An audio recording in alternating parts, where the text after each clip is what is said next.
BYU Sports Nation, still live and still in Studio B. Alongside Jarom Jordan, I'm Spencer Linton. Our Oklahoma guest lineup continues from Big 12 Media Days. Oklahoma, where the... And we had yet to do that till now. It's about time. Someone had to do it. It's about time. Dillon Gabriel is the quarterback. Yeah, he's the guy that used to quarterback at UCF. BYU matched up with Dillon in the Boca Raton Bowl in a convincing bowl game win for Zach Wilson and the Cougars. But now he's quarterbacking a team that has one of the greatest quarterback legacies in all of college football. How does he feel about it? He answers that and much more in our conversation with Dillon Gabriel. Dillon, here we are, home of the Cowboys. It's Big 12 Media Day. You are the quarterback at Oklahoma. When that first became a reality, when you told yourself, I'm the quarterback at Oklahoma, what type of emotions and experience was that like? It was a very fast process, just through that whole transfer portal deal. But, just as it happened and, just God, guided me down this path, it was very clear to me it's happening. And it was something I'm really excited about. So just after this year and then going into this year, man, it's something that, I hold with a lot of responsibility, but I signed up for it and I love it. Certainly it was a transition year for you, for Oklahoma with Coach Venables from Clemson. What are you excited about in 2023 as you guys try and take a step forward? I think just year two in the system in general for everyone and all the people just, being super confident in what we're doing, not only day to day, but just in having a season under our belt altogether. So just with that confidence and just being super excited to suit it up again, we're eager to get on the field, and that's something, we've been just pushing throughout the season.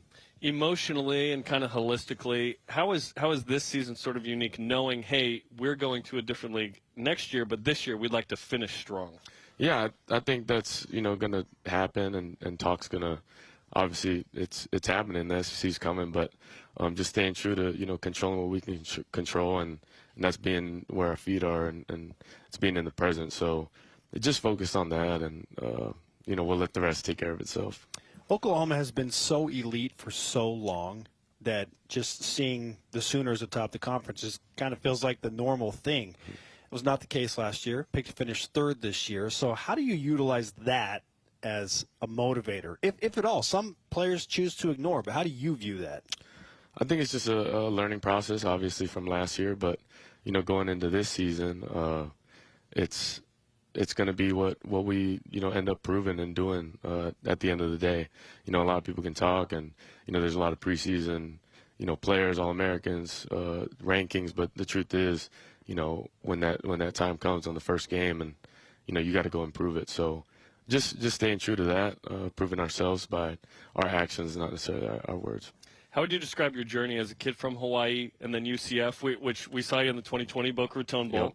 Yep. That was a fun quarterback matchup with Zach Wilson that day in a mostly empty stadium. I wish we could have had more people for that big matchup. But and now you're at OU. How would you describe this journey of yours?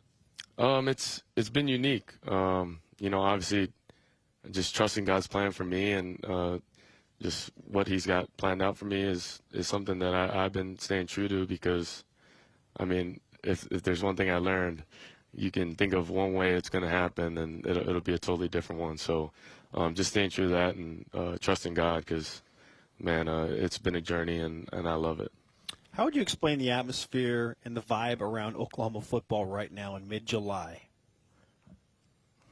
Focused, very eager, obviously, to play, but just super excited. And I say that because just this whole offseason from January, everyone's been very competitive, and I think you need that just in general, because that's what makes each other better. And just having that competitive nature every day, obviously with Schmitty in the workouts, it's been really good for us. There's such a great tradition at Oklahoma of quarterback play. What's it like to be the OU quarterback? What are some of the benefits of being the starting quarterback in Norman?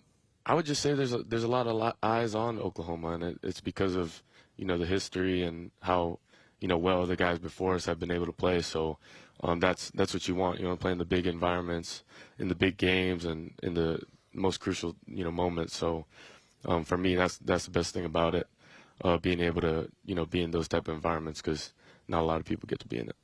How are you a different quarterback right now than you were, let's say, when you played BYU at UCF in the Boca Raton Bowl?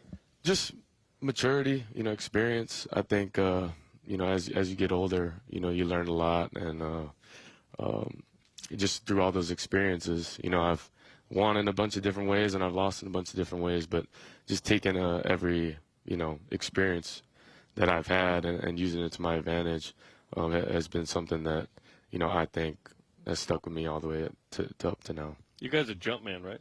We are. Do you have sick gear?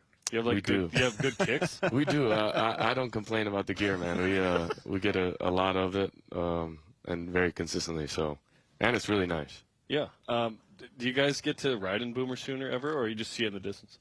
Funny thing you ask. I've seen it in the distance. I've seen it up close. I have connections with the people who have, who take care of Boomer and Sooner and the wagon. Dylan, you're the starting quarterback. You can go in Boomer.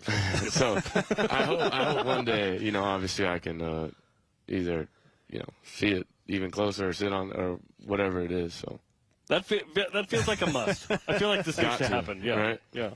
Dylan, you've been outspoken in the past at times about how faith factors into your approach to football and family. So how do you balance that? Because you are a guy that's driven by faith in a sport that sometimes that can get lost in really easily. Yep. No, it's 100% true. I think because of how competitive, how physical, and how aggressive the game is,